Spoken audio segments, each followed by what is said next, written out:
El siguiente espacio en el Cubo es un aporte a la comunidad del Departamento de Estudios Históricos del Ejército y del Instituto de Historia y Cultura Militar del Uruguay, Coronel Rolando Laguarda Trías.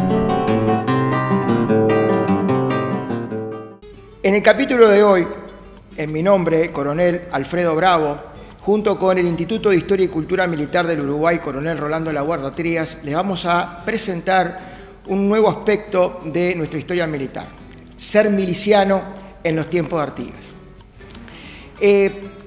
Toda la población de la banda oriental debía integrar las milicias en forma obligatoria. Recordemos que esa eterna guerra en nuestra amplia frontera hispánica, por un lado contra los malhechores y malones, contra los portugueses y sus indios aliados, y contra los ingleses, sumado a un aspecto que era la falta de tropa veterana, profesional, hacía que el miliciano fuera citado permanentemente. Y estos aspectos configuraron una característica muy especial en ellos.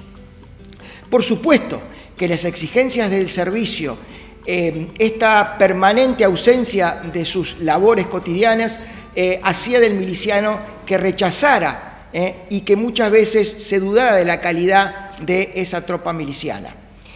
Por tal motivo debemos entender cómo se vivía en aquellos tiempos de 1811, antes de 1811. Es importante siempre recordar que el ejército oriental es producto de la transición del sistema militar español para la defensa de América. Ese sistema que estaba apoyado en tres componentes principales: las fortificaciones, la Real Armada con sus apostaderos y el Ejército de América. Este Ejército de América, a su vez, con dos componentes también: el cuerpo veterano, que estaba integrado por todos aquellos hombres que dedicaban su vida en forma íntegra a la profesión militar, y el cuerpo de milicias, que es lo que nos vamos a referir. Este cuerpo de milicias estaba formado por absolutamente todos los vecinos, estantes y habitantes que vivían en la banda oriental. Incluía blancos, indios, esclavos libertos, no importando su origen o su profesión. Había hacendados, comerciantes, peones, etc. A partir de los 14, 15 o 16 años, depende de las épocas, hasta los 45, y eso conformaba lo que se denominaban las milicias activas. Entre 45 y 60 años pasaban a ser la reserva pasiva, que eran convocados en extremas circunstancias. Asimismo, ¿quién estaba exento de este servicio? Bueno, estaban exentos las profesiones de abogado, escribano, médico, cirujano, maestro de primeras letras. Incluso aquellos hijos únicos de madres viudas, de padres sexagenarios, aquellos que tenían a cargo hermanas huérfanas, doncellas, o menores de 10 años. Es importante entender la figura del gaucho.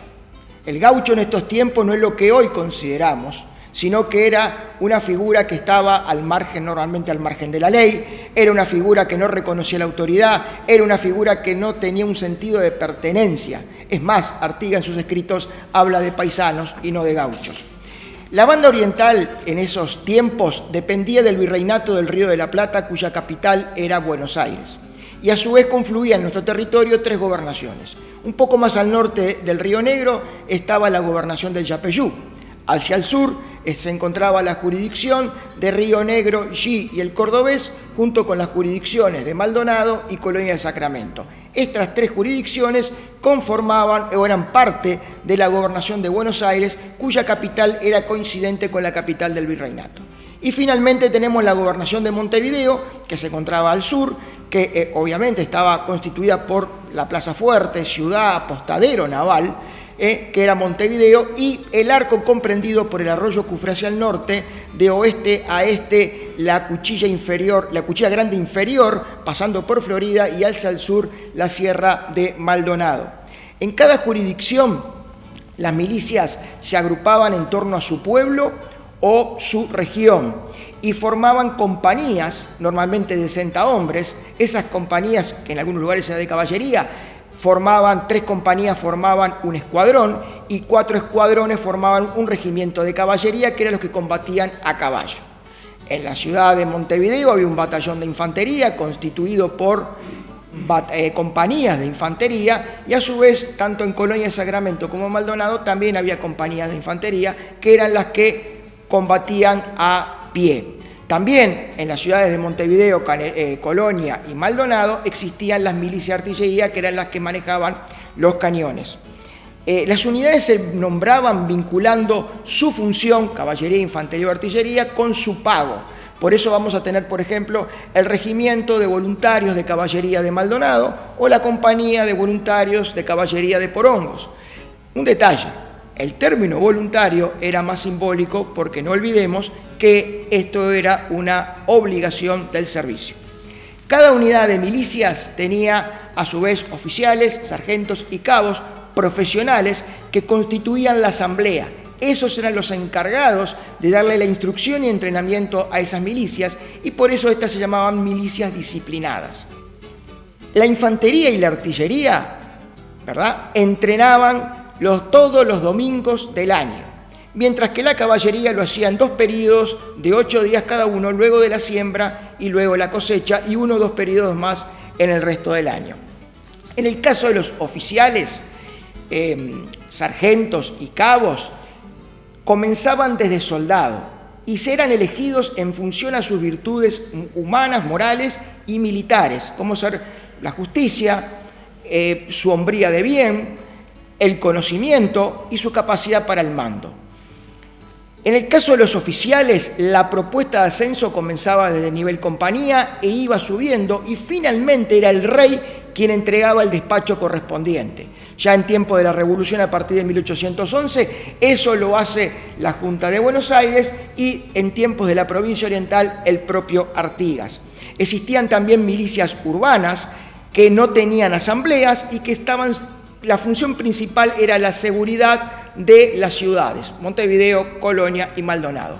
Para que entendamos la dimensión del involucramiento de esta gente, de las milicias, pensemos que durante las invasiones inglesas, por reglamento, llegaron a haber 4.000 efectivos de las milicias disciplinadas, sumado a los 3.700 de las milicias urbanas, totalizando 3.700, constituyendo el 17% del total de la población de la banda oriental. Si lo llevamos a los guarismos de ahora, estaríamos hablando de aproximadamente 600.000 hombres que integraron las milicias en esos tiempos.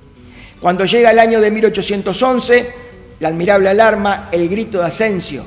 Bien, no surge un ejército espontáneamente de un día para el otro, sino que se activa un sistema militar imperante.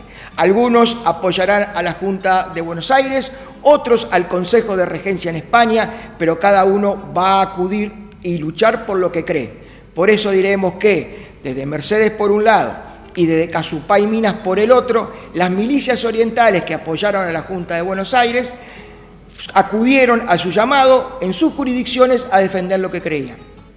Para ir finalizando, entre 1815 y 1820, durante el gobierno de la provincia oriental bajo el mandato de Artigas, el Estado o el territorio se reorganiza las jurisdicciones se reorganizan en departamentos, y en estos departamentos se aplica el mismo sistema de milicias obligatorias para la defensa de la patria, conjuntamente con la tropa veterana. Bueno, de esta manera hemos llegado al final y esperamos que haya sido de vuestro agrado.